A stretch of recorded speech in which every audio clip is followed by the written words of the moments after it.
আল্লাহ তাআলা সূরাতুল বাকারার 129 নম্বর আয়াতে আল্লাহ তাআলা বলেন, রব্বানা ওয়াবআস ফীহিম রাসূলাম মিনহুম ইয়াতুলু আলাইহিম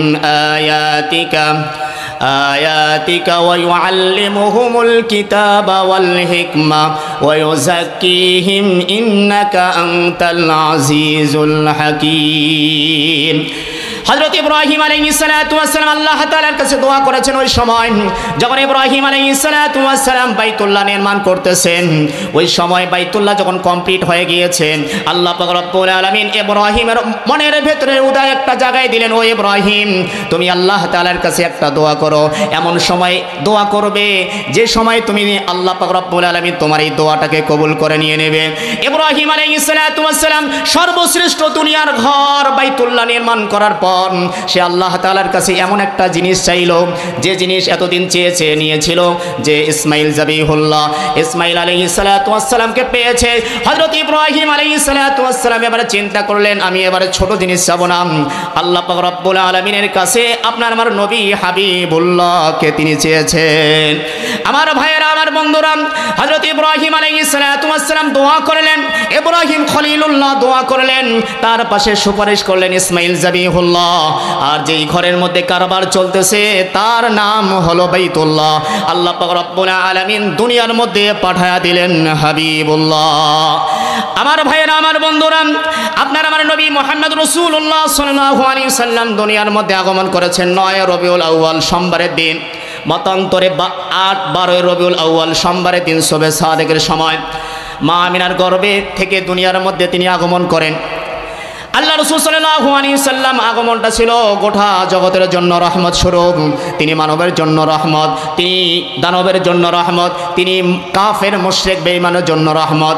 আল্লাহ পাক রব্বুল আলামিন সূরাতুল আম্বিয়ার 107 নম্বর আয়াতে আল্লাহ তাআলা বলেন, ওয়া মা আরসালনাকা ইল্লা রাহমাতাল লিল আলামিন। আমি মুহাম্মদ সাল্লাল্লাহু আলাইহি সাল্লামকে গোটা জগতের জন্য রহমত স্বরূপ পাঠিয়ে দিয়েছি। আমার ভাইয়েরা, আমার বন্ধুরা, আপনার আমার নবী মুহাম্মদ রাসূলুল্লাহ সাল্লাল্লাহু আলাইহি সাল্লাম দুনিয়ার মধ্যে আসলেন। দুনিয়ার মধ্যে আসার আগে বাবাকে হারিয়ে ফেলেছেন, 6 বছরে মাকে হারিয়েছেন, 8 বছরে দাদাকে হারিয়েছেন। নবীর অভিভাবক হলেন খাজা আবু তালেব। আল্লাহ রাসূল সাল্লাল্লাহু আলাইহি সাল্লাম নবুয়ত পেয়েছেন 40 বছরে। নাজিল হলো ইকরা বিসমি রাব্বিকাল্লাযী খালাক খালাকাল ইনসানা মিন আলাক ইকরা ওয়া রাব্বুকাল আকরাম আল্লাযী আল্লামা বিল কলম আল্লামাল ইনসানা মা লাম ইয়ালাম। নবীজি মানুষের দ্বারে দ্বারে দাওয়াত দেওয়া শুরু করলেন, মানুষের দ্বারে দ্বারে দাওয়াত দিচ্ছেন আর বিভিন্ন করা শুরু করে দিয়েছেন। আল্লাহ রাসূল সাল্লাল্লাহু আলাইহি সাল্লাম বাড়িতে এসে কান্না করতেছেন। নবীজির চাচা আবু তালেব দেখে বলে, ওই বেটা মুহাম্মদ, তোমার বাবা নাই, তোমার মা নাই, তুমি কাঁদতেছো কেন? আমি তোমার অভিভাবক, তোমার কি হয়েছে? আল্লাহ রাসূল সাল্লাল্লাহু আলাইহি সাল্লাম বললেন, ও চাচা, আমি আল্লাহ তাআলার দিকে আমি ডাকি, কালেমার দিকে আমি ডাকি, তাওহীদের কথা আমি বলি। এই কারণে লোকেরা আমাকে বিভিন্নভাবে কটাক্ষ করে। কেউ বলে আমাকে নাকি হাত ভেঙে দেবে, কেউ বলে আমাকে নাকি পা ভেঙে দেবে, কেউ বলে আমাকে নাকি দেশ থেকে বের করে দেবে, কেউ বলে আমাকে হত্যা করে দেবেন। দালাইলুন নবুওয়া কিতাবের মধ্যে আছে, আবু তালেব বক্তব্যটা স্পষ্টভাবে আসছে।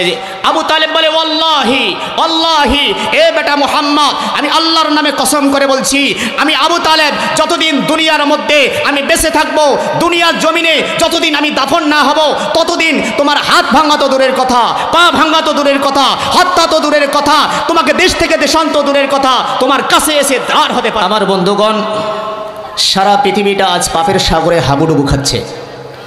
মানুষ পাপের প্রতিযোগিতা শুরু করছে, কেমনে কে কার চাইতে বেশি পাপ করতে পারে। কথা বলেন ঠিক কিনা? আমাদের দেশের নর্মাল পাবলিক একটু ভদ্র থাকার জন্য বিড়ি খাওয়া শুরু করে দেয়। বিড়িখোর কয়েকদিন যেতে না যেতে প্রমোশন নিয়ে সিগারেট খাওয়া শুরু করে দেয়। সিগারেট খোর আবার মশলা বাহির করিয়া গাঁজা ভরে, গাঁজাখোর গাঁজার সাথে সাথে বাবা খায়, ইয়াবা খায়। বাবাখোররা এবার শুকনো জিনিস না খেয়ে ডাল খাওয়া শুরু করে দেয় ফেন্সিডেল। ফেন্সিডল খায় হেরোইন, হেরোইন খোর হেরোইন খাইতে খাইতে শরীরের ভেতরে প্রতিদিন প্রবেশ করায়। এভাবে প্রতিদিন খোর নেশার জগতে থাকতে থাকতে চলতে চলতে আল্লাহ তাআলার নিষিদ্ধ হারাম জিনিস মদ খাইতে তারা দ্বিধাবোধ করে না। কথা বলুন ঠিক কিনা? আমাদের মা বন্ধুদের ব্যাপারেও কিছু কথা বলা দরকার, যেহেতু ওরাই হয়েছে এদেশের বারবার সরকার। সেই সমস্ত মা বোনেরা একটু সভ্য ভদ্র সাজবেন, এই জন্য মোটা কাপড় ছেড়ে পরে একটু পাতলা, এর চাইতে আরও পাতলা বলা যেতে পারে একেবারে কমপ্লিট নিট পোশাক। এখন যে যত পারে নিজের ইজ্জত ছেড়ে আর ফেরে মানুষকেই দেখানোই নাকি সভ্যতা আর ভদ্রতা।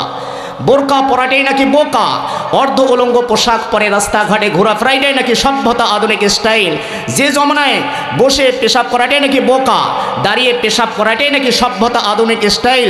যে জমানায় পাপ করা খুবই সহজ, পাপ থেকে বেঁচে থাকাই খুবই কঠিন, সে জমানায় আমাকে আপনাকে সকল পাপ থেকে হেফাজত করেছেন কে? এই জন্য আবারও দিল থেকে শুকর আদায় করি আলহামদুলিল্লাহ। মুআজ্জাজ হাজিরিন, পবিত্র কালামুল্লাহ শরীফের সূরাতুল আহজাবের 21 নম্বর আয়াত তেলাওয়াত করেছি। আল্লাহ পাক রব্বুল আলামিন সে আয়াতে কারিমার মধ্যে বলেন, যারা আল্লাহ ও আখিরাত দিবসের বিশ্বাস স্থাপন করে, যারা আল্লাহ ও আখিরাতের আশা রাখে এবং আল্লাহকে অধিক পরিমাণে স্মরণ করে, তাদের জন্য রয়েছে রসুলের মধ্যে উত্তম আদর্শ। নবীজি আমাদের আদর্শ, আমাদের মডেল। কিন্তু অত্যন্ত দুঃখজনক হলো সত্য কথা, এদেশের মুসলমান আজকে মডেল বানিয়ে নিয়েছে ইহুদি খ্রিস্টানকে, আজকে আদর্শ বানিয়ে নিয়েছে ইহুদি নাসরাদেরকে, আজকে মডেল বানিয়ে নিয়েছে ভিন্ন দেশের খেলোয়াড়কে, নায়কদেরকে।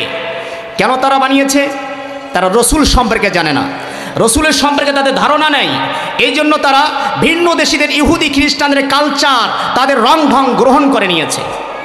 আমার ভাইয়েরা, আমি অল্প একটু সময়ের মধ্যে আল্লাহ রসুল সাল্লাল্লাহু আলাইহি ওয়াসাল্লামের শান মান নিয়ে আমি আলোচনা করব। আমার নবীজি কেমন ছিলেন? আমাদের মুরব্বীরা বলেন আমার নবী হচ্ছেন আকাশের মতো। তার মানে কি? আকাশটা যত বড়, নবীর মাথা কি তত বড়? তার মানে কি? তার মানে হচ্ছে আকাশের দিকে যে তাকাবে, যার চক্ষু ভালো আছে, টিনের চশমা পরে নাই, ওই ব্যক্তি যদি আকাশের দিকে তাকায় আকাশ দেখতে পারবে। একজন শিশু যদি আকাশের দিকে তাকায় আকাশ দেখতে পারবে। একজন কিশোর যদি আকাশের দিকে তাকায় আকাশ দেখতে পারবে। যুবক যদি আকাশের দিকে তাকায় আকাশ দেখতে পারবে। এক কথায় আকাশের দিকে যে তাকাবে সে দেখতে পারবে। কথা বলেন ঠিক কি না? ঠিক আমার নবী হচ্ছে আকাশের মতো। তার মানে হচ্ছে একজন শিশু যদি চিন্তা করেন আমি পৃথিবীর মধ্যে সর্বশ্রেষ্ঠ শিশু হব, বলে শিশু মুহাম্মদুর রাসূলুল্লাহ সাল্লাল্লাহু আলাইহি সাল্লামকে ফলো করো। একজন কিশোর যদি চিন্তা করেন আমি পৃথিবীর মধ্যে সর্বশ্রেষ্ঠ কিশোর হব, বলে কিশোর মুহাম্মদুর রাসূলুল্লাহ সাল্লাল্লাহু আলাইহি সাল্লামকে ফলো করো। একজন যুবক যদি চিন্তা করেন আমি পৃথিবীর মধ্যে সর্বশ্রেষ্ঠ যুবক হব, বলে যুবক মুহাম্মদুর রাসূলুল্লাহ সাল্লাল্লাহু আলাইহি সাল্লামকে ফলো করো।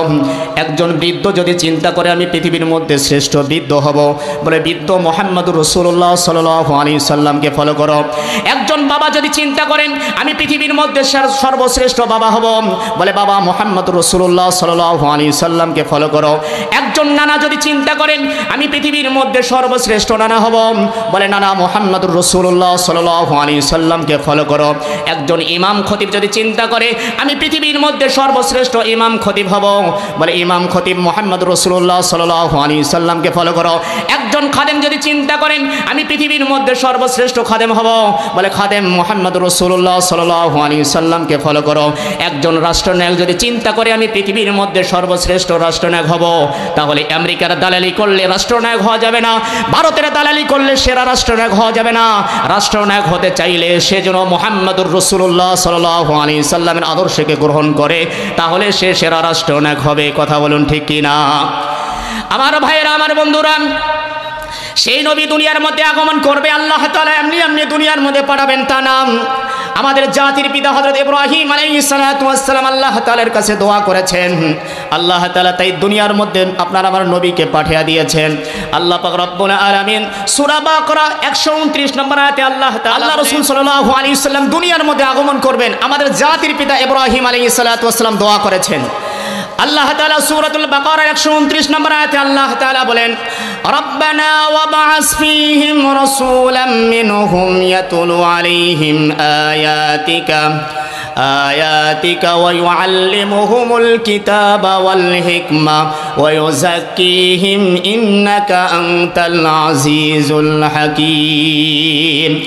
হযরত ইব্রাহিম আলাইহিস সালাতু ওয়াস সালাম আল্লাহ তাআলার কাছে দোয়া করেছেন। ওই সময় যখন ইব্রাহিম আলাইহিস সালাতু ওয়াস সালাম বাইতুল্লাহ নির্মাণ করতেছেন, ওই সময় বাইতুল্লাহ যখন কমপ্লিট হয়ে গিয়েছে, আল্লাহ পাক রব্বুল আলামিন ইব্রাহিমের মনের ভেতরে উদয় একটা জায়গায় দিলেন, ও ইব্রাহিম তুমি আল্লাহ তাআলার কাছে একটা দোয়া করো।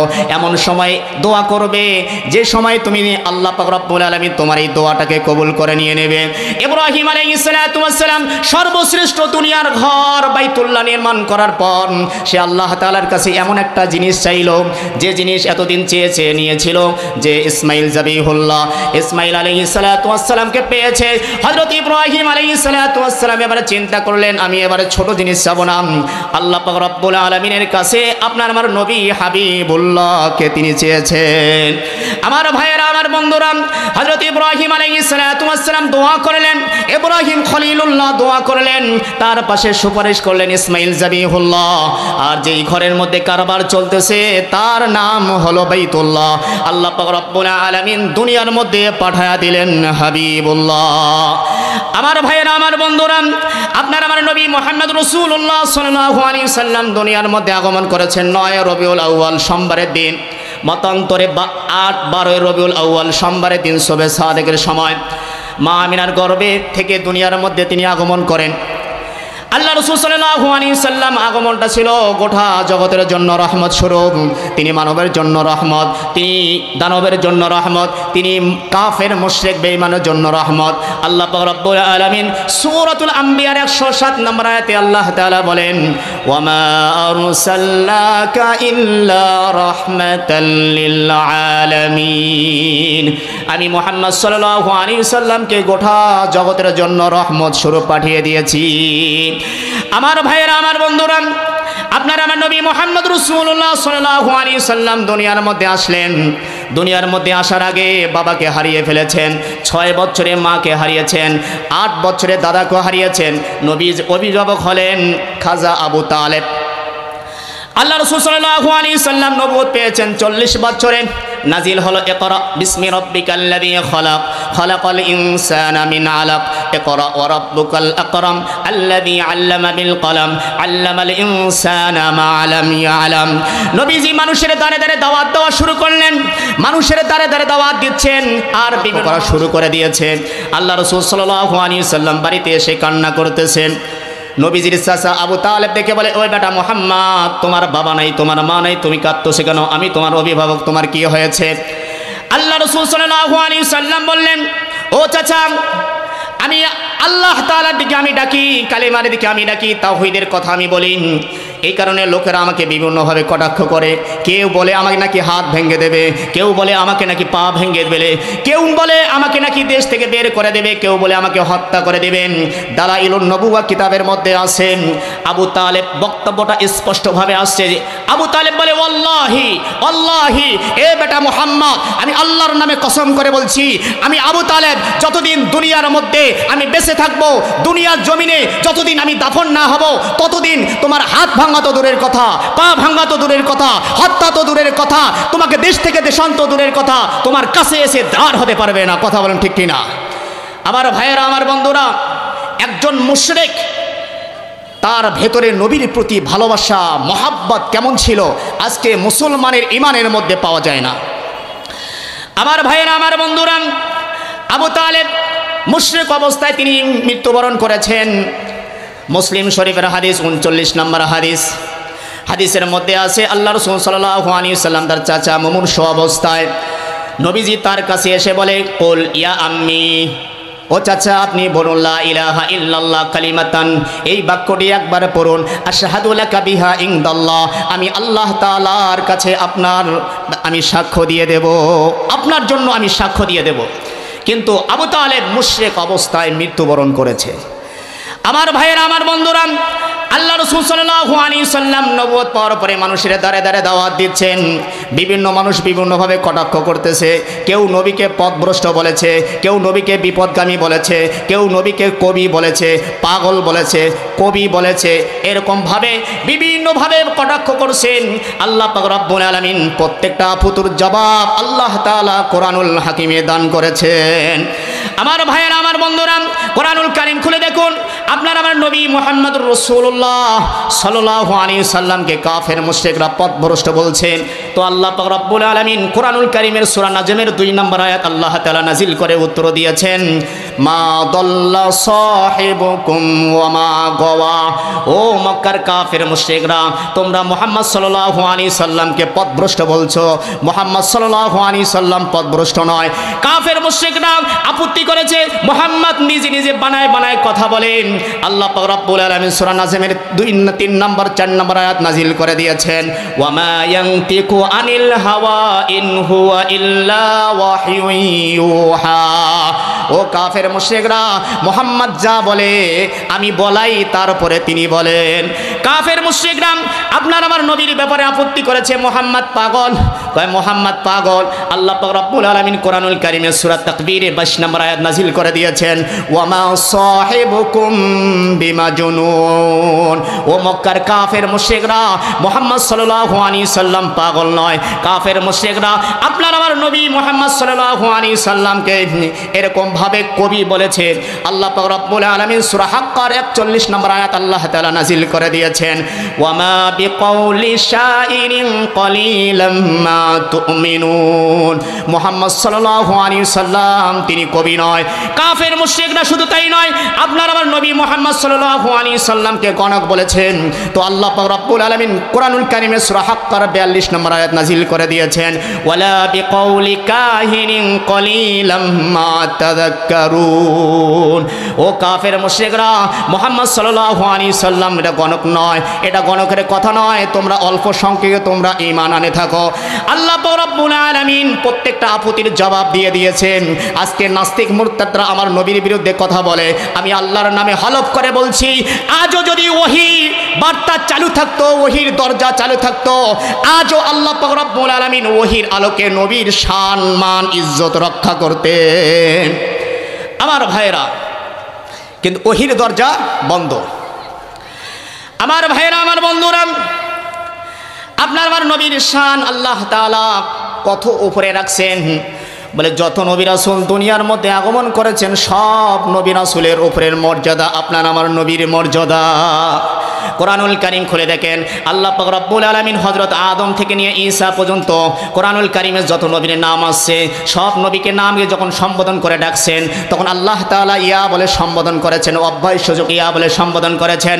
কোরআনুল কারীম খুলে দেখেন, সূরাতুল বাকারার 35 নম্বর আয়াত, আল্লাহ তাআলা যখন হযরত আদম আলাইহিস সালাতু ওয়াস সালামকে ডাক দিয়েছেন, তো আল্লাহ তাআলা বলেছেন, ইয়া আদম উসকুন আনতা ওয়া যাওজুকাল জান্নাহ। কোরআনুল কারীম খুলে দেখেন, সূরা হুদ 46 নম্বর আয়াত, আল্লাহ তাআলা যখন নূহ আলাইহিস সালাতু ওয়াস সালামকে ডাক দিয়েছেন, তখন আল্লাহ তাআলা বলেছেন, ইয়া নূহু ইন্নাহু লাইসা মিন আহলিক। কোরআনুল কারীম খুলে দেখেন, সূরা সাফফাত 104 নম্বর আয়াত, আল্লাহ পাক রব্বুল আলামিন যখন ইব্রাহিম আলাইহিস সালাতু ওয়াস সালামকে ডাক দিয়েছেন, তো আল্লাহ তাআলা বলেছেন, ওয়ানাদাইনাহু আইয়া ইব্রাহিম। কোরআনুল কারীম খুলে দেখেন, সূরা মারইয়াম 7 নম্বর আয়াত, আল্লাহ পাক রব্বুল আলামিন হযরত জাকারিয়া আলাইহিস সালাতু ওয়াস সালামকে যখন ডাক দিয়েছেন, তখন আল্লাহ তাআলা বলেছেন, ইয়া জাকারিয়া ইন্না নুবাশশিরুকা বিগুলামিন ইসমুহু ইয়াহইয়া। কোরআনুল কারীম খুলে দেখেন, সূরা মারইয়াম 12 নম্বর আয়াত, আল্লাহ পাক রব্বুল আলামিন যখন ইয়াহইয়া আলাইহিস সালাতু ওয়াস সালামকে ডাক দিয়েছেন, তখন আল্লাহ তাআলা বলেছেন, ইয়া ইয়াহইয়া খুযিল কিতাবা বিকুওয়া।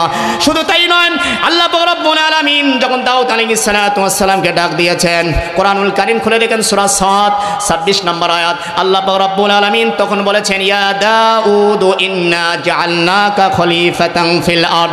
কোরআনুল কারীম খুলে দেখেন, আল্লাহ পাক রব্বুল আলামিন যখন মূসা আলাইহিস সালাতু ওয়াস সালামকে ডাক দিয়েছেন, সূরা তাহা 17 নম্বর আয়াত, আল্লাহ তাআলা বলেছেন, ওয়ামা তিলকা বিয়ামিনিকা ইয়া মূসা।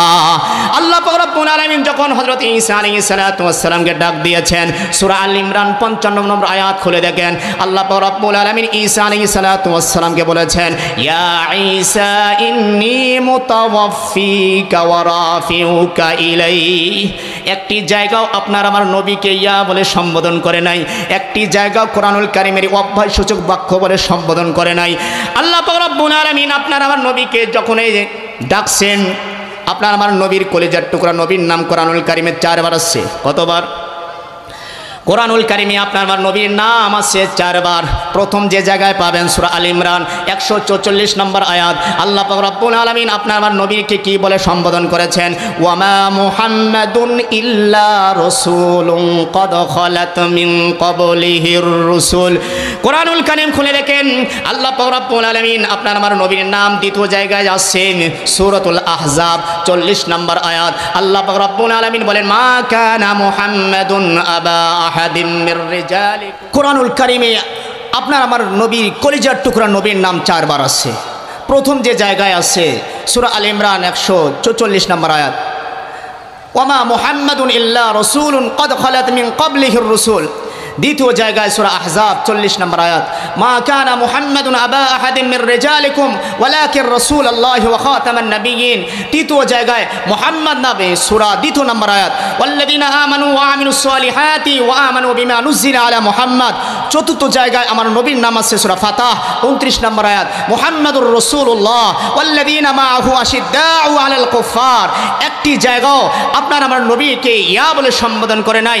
আপনার আমার নবীকে যখন ডাক দিয়েছে তখনই আল্লাহ তাআলা বলেছে, ইয়া আইয়ুহার রাসূল বাল্লিগ মা উনজিলা ইলাইকা মির রাব্বিক। আজকে ইহুদি খ্রিস্টান নাসারা, আজকে নাস্তিক মুরতাদরা আমার নবীকে নিয়ে কথা বলে, আমার নবীকে গালিগালাজ করে, আমার নবীকে নিয়ে বাজে মন্তব্য করে। ওরা তো নবীকে তো চেনে না। ও মুসলমান, আপনারাও গর্জে উঠবেন, যেই জায়গায় আমার নবীকে নিয়ে কটূক্তি করা হবে ওই জায়গায় তাকে দাফন করা হবে। কথা বলুন ঠিক কিনা? আমার ভাইয়েরা, এখন আসুন, আল্লাহ পাক রব্বুল আলামিন আমার নবীর শান মান ইজ্জত তো আল্লাহ তাআলা আকাশচুম্বী করে দিয়েছেন। আল্লাহ তাআলা বলেন, ওয়া রাফা'না লাকা যিকরাক। আমি আমার নবীর আলোচনাকে আমি আকাশচুম্বী করে দিয়েছি। সারা পৃথিবীর ইহুদি খ্রিস্টান নাসরা বৌদ্ধ বেদিন বেঈমান আমার রাসূলের ইজ্জতকে নিশ্চিহ্ন করতে চাইবে, আমার রাসূলের আদর্শকে নিশ্চিহ্ন করতে চাইবে। আমি আল্লাহর নামে হলফ করে বলছি, সারা পৃথিবীর ইহুদি খ্রিস্টান নাসরা বৌদ্ধ বেদিন বেঈমান আমার রাসূলের আদর্শকে নিশ্চিহ্ন করতে চাইবে না। তারা পারবে না, কোনো মুসলমান হতে দেবে। আমরা জীবন দেব, রক্ত দেব, রসুলের অপমান সইব না। কথা বলুন ঠিক কিনা? আমার ভাইয়েরা, রসুলের উম্মতের কাছে রসুলের মর্যাদা কিভাবে রক্ষা পাবে? আল্লাহ পাক রব্বুল আলামিন কোরআনুল কারীমে সূরা নিসার 80 নম্বর আয়াতে আল্লাহ তাআলা বলেন, ওয়া মান ইউতি'ir রাসূলা ফাকাদ আতা আল্লাহ। যে ব্যক্তি আল্লাহর রসুলের অনুসরণ করলো সে যেন আল্লাহর অনুসরণ করলো। আল্লাহ পাক রব্বুল আলামিন সূরা আল ইমরান 31 নম্বর আয়াতে আল্লাহ তাআলা বলেন, কুল ইন কুনতুম তুহিব্বুনাল্লাহ ফাত্তাবিউনি ইউহিব্বুকুমুল্লাহ ওয়া ইয়াগফির লাকুম যুনুবাকুম আল্লাহু গফুরুর রহিম। ও নবী, আপনি বলে দিন, যদি তোমরা আল্লাহকে ভালোবাসতে চাও তাহলে আমাকে অনুসরণ করো, আমাকে অনুসরণ করো। আমার অনুসরণ করলে আল্লাহ তাআলা তোমাকে ভালোবাসবে, তোমাদেরকে ভালোবাসবে। আর আল্লাহ যাদেরকে ভালোবাসবে তোমাদের গুনাহগুলো আল্লাহ তাআলা মাফ করে দিবে। আমার ভাইয়েরা, নবীর ভালোবাসা ছাড়া আল্লাহর ভালোবাসা পাওয়া যাবে না। এই জন্য নবীকে কেমন ভালোবাসতে হবে? বুখারী শরীফের 15 নম্বর হাদিস, আল্লাহ রাসূল সাল্লাল্লাহু আলাইহি সাল্লাম বলেন, লা ইউমিনু আহাদুকুম হাত্তা আকুনা হাব্বা ইলাইহি মিন ওয়ালিদিহি ওয়া ওয়ালাদিহি ওয়ান নাসি আজমাইন। ততক্ষণ পর্যন্ত কেউ পূর্ণাঙ্গ মুমিন হতে পারবে না যতক্ষণ পর্যন্ত কোনো মুমিন তার সন্তানের চাইতে, তার পিতামাতার চাইতে, সকল দুনিয়ার মানুষের চাইতে, সম্পদের চাইতে আল্লাহ রসুলকে বেশি ভালোবাসবে, আল্লাহ রসুলকে বেশি ভালোবাসবে। এই জন্য জীবনের চাইতে আল্লাহ রসুলকে বেশি ভালোবাসতে হবে, সম্পদের চাইতে আল্লাহ রসুলকে বেশি ভালোবাসতে হবে। সাহাবায়ে কেরাম জ্বলন্ত প্রমাণ হাদিসের মধ্যে রেখে দিয়েছেন। বলা হচ্ছে যে আব্দুর রহমান ইবনে আউফ, সুয়াইব আর রুমি, তারা তো সাহাবায়ে কেরাম জীবনের চাইতে আল্লাহর রসুলকে বেশি ভালোবাসছেন, নিজের সম্পদের চাইতে, সন্তানের চাইতে আল্লাহর রসুলকে বেশি ভালোবাসছেন। আমার ভাইয়েরা, আল্লাহ পাক রব্বুল আলামিন একটা নিজাম ছিল, ধারাবাহিকভাবে একের পর এক দুনিয়ার মধ্যে নবী পাঠিয়েছেন। কিন্তু আপনার আমার নবীকে পাঠিয়ে আল্লাহ পাক রব্বুল আলামিন কোরআনুল কারীমের আয়াত অবতীর্ণ করে দিয়েছেন, মা কানা মুহাম্মাদুন আবা আহাদিম মির রিজালিকুম ওয়ালাকিন রাসূলুল্লাহি ওয়া খাতামান নাবিয়্যিন। মুহাম্মদ সাল্লাল্লাহু আলাইহি সাল্লাম দুনিয়ার কোনো সাবালক পুরুষের পিতা নন, তিনি আল্লাহর রসুল, তিনি সর্বশেষ নবী। আমাদের নবী সর্বশেষ নবী, আমাদের নবী সর্বশেষ নবী। আমার নবীর পরে কোনো নবী নাই। যে বলবে, যে দাবি করবে আমার নবীর পরে নবী আছে, ওই ব্যক্তি কাফের, দলিল ছাড়া কাফের। কথা বলুন ঠিক কিনা? খাতমে নবুয়তের ব্যাখ্যা আল্লাহ পাক রব্বুল আলামিনের হাবিব মুহাম্মদ সাল্লাল্লাহু আলাইহি ওয়াসাল্লাম নিজেই ব্যাখ্যা করেছেন। খাতামুনের ব্যাখ্যা বুখারী শরীফের হাদিসের মধ্যে আছে 3535 নম্বর হাদিস। আল্লাহ রাসূল সাল্লাল্লাহু আলাইহি ওয়াসাল্লাম বলেন, হাদিসের riwayatকারী আবু হুরায়রা রাদিয়াল্লাহু তাআলা আন, নবী করিম সাল্লাল্লাহু আলাইহি ওয়াসাল্লাম বলেন, ইন্না মাসালি, আমার উদাহরণ, ওয়া মাসালাল আম্বিয়া মিন ক্বাবলি, আমার পূর্ববর্তী নবী রাসূলের উদাহরণ, কামাসালি রাজুলুন, ওই ব্যক্তির মতো, বানা বাইতান ফাহসানাহু ওয়া আজমালাহু, যে ব্যক্তি একটি ঘর নির্মাণ করলো, যে ঘরটি অত্যন্ত সুন্দর, অত্যন্ত চমৎকার, ইল্লা মাউদিয়া লাবিজাতিন মিন জাওিয়া, কিন্তু ঘরের মধ্যে একটা দেওয়ালের মধ্যে ইটের জায়গা খালি রয়েছে। ফাজআলান নাসু ইয়াতুফুনা বিহি ওয়া ইয়াজাবুনা লাহু ওয়া ইয়াকুল, লোকেরা চতুর্দিক থেকে ঘোরে আর বলে, হাল্লা বুজিয়াত হাদিহিল লাবিনা, এই দেওয়ালের একটা ইট খালি রাখা হলো কেন? আল্লাহ পাক রব্বুল আলামিনের হাবিব এই হাদিসের মধ্যে এটাই বোঝাতে চেয়েছেন, আল্লাহ পাক রব্বুল আলামিন আদম থেকে নিয়ে ঈসা আলাইহিস সালাতু ওয়াস সালাম পর্যন্ত যত নবী রাসূল দুনিয়ার মধ্যে আগমন করেছেন, সব নবী রাসূলের ওই দেওয়ালের মধ্যে একটা নবুয়তের ইট যুক্ত হয়েছে। হযরত ইব্রাহিম আলাইহিস সালাতু, হযরত আদম আলাইহিস সালাতু ওয়াস সালামকে যখন আল্লাহ তাআলা নবুয়ত দিয়েছেন, ওই দেওয়ালের মধ্যে একটা নবুয়তের ইট যুক্ত হয়েছে। এরকম ভাবে পর্যায়ক্রমে যত নবী রাসূল দুনিয়ার মধ্যে আগমন করেছেন, সব নবী রাসূলের ইট ওই দেওয়ালের মধ্যে যুক্ত হয়েছে। আর একটা ইট যে খালি আছে, আল্লাহর নবী বলেন, ফাআনাল্লাবিনা, আমি সেই হলাম, আমি সেই ইট, ওয়ানা খাতামুন নাবিয়িন, এবং আমি সর্বশেষ নবী। আল্লাহ রাসূল সাল্লাল্লাহু আলাইহি সাল্লাম তিরমিজি শরীফের হাদিসের মধ্যে বলেন যে, আনা খাতামুন নাবিয়িন, আমি সর্বশেষ নবী, লা নাবিয়্যা বাদি, আমার পরে কোনো নবী নাই। কিন্তু আমার পরে কিয়ামতের আগে আগে উম্মতের মধ্যে 30 জন ডাহা মিথ্যার বাবির আবির্ভাব হবে। প্রত্যেকেই তারা দাবি করবে যে তারা নবী, কিন্তু তারা হবে মিথ্যা নবী। কথা বলুন ঠিক কি না? আমার ভাইরা, খাতমে নবুয়ত আন্দোলন আমাদের নবাবগঞ্জ ডিএন কলেজ মাঠে 10 নভেম্বরের মধ্যে হবে। আমাদের এইরকম 15 নভেম্বর সরোয়ার্দী উদ্যানে হবে। আপনারা এই খাতমে নবুয়ত আন্দোলনে শরীক থাকবেন তো? বলে, খাতমে নবুয়ত আন্দোলন কেন করবেন? খাতমে নবুয়ত আন্দোলন এই জন্য করবেন, খাতমে নবুয়ত আন্দোলনে সাহাবায়ে কেরাম সবচেয়ে বেশি শহীদ হয়েছেন। আমার ভাইয়েরা, আমার বন্ধুরা, ইতিহাস পড়াশোনা করে দেখেন যে আল্লাহ রাসূল সাল্লাল্লাহু আলাইহি সাল্লাম মদিনার মধ্যে 10টা বছর অবস্থান করেছেন। 10 বছরের মধ্যে কম বেশি যুদ্ধ হয়েছে 60টা। 60টার মধ্যে মুসলমানের পক্ষে বিপক্ষে মাত্র মাত্র মাত্র মারা গিয়েছে 1018 জন। কিন্তু আল্লাহ রাসূল সাল্লাল্লাহু আলাইহি সাল্লামের ইন্তেকালের পরে মুসাইলামাতুল কাজ্জাব, মিথ্যা নবুয়তের দাবিদার, সে যখন নবী দাবি করেছে, তখন আবু বকর রাদিয়াল্লাহু তাআলা খেলাফত আমলে তাকে জাহান্নামে পাঠানোর জন্য 30,000 সাহাবী যুদ্ধের মধ্যে পাঠিয়ে দিয়েছিল। ওই যুদ্ধের মধ্যে একদিনে খাতমে নবুয়তের আন্দোলনে একদিনে 30,000 সাহাবীদের মধ্যে 2400 সাহাবী ইন্তেকাল করেছে, শহীদ হয়ে গিয়েছে। এই জন্য খাতমে নবুয়তের আন্দোলন সবচেয়ে বড় আন্দোলন, খাতমে নবুয়তের জিহাদ সবচেয়ে বড় জিহাদ। কথা বলুন ঠিক কিনা? এই খাতমে নবুয়ত আন্দোলন সাকসেস করার জন্য আমাদের নবাবগঞ্জ ডিএন কলেজে আমাদেরকে ডাক দিয়েছেন আমাদের মুরব্বীরা। এই জন্য আমাদের মুরব্বীরা আমাদেরকে ডাক দিয়েছেন সরোয়ার্দী উদ্যানে। আমরা এই খাতমে নবুয়তকে সাকসেস করার জন্য আমরা সকলে থাকবো তো? আবার মুসা নবীর উম্মতের মধ্যে আমরা বলবো না তো, ও মুসা যাও, ইযহাব আনতা ওয়া রাব্বুকা ফাকাতিলা ইন্না হাহুনা কাঈদুন, মুসা তুমি আর তোমার রব দিয়ে যুদ্ধ করে, আমরা বসলাম।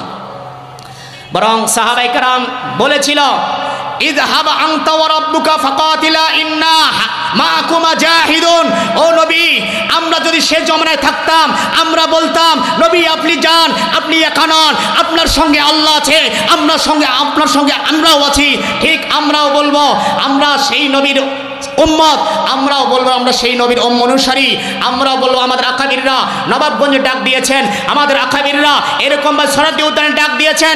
আমরা আকাবির ওলামায়ে কেরামকে বলবো, আপনারা সামনে যান, আপনার সাথে আল্লাহ আছে, আপনার সঙ্গে আমরা আছি, ওলামায়ে কেরাম আছে, সকল জনতা আছে, আপনাদের ডানে বামে পেছনে সর্ব জায়গায় আপনাদের সাথে আছে। কথা বলুন ঠিক কিনা?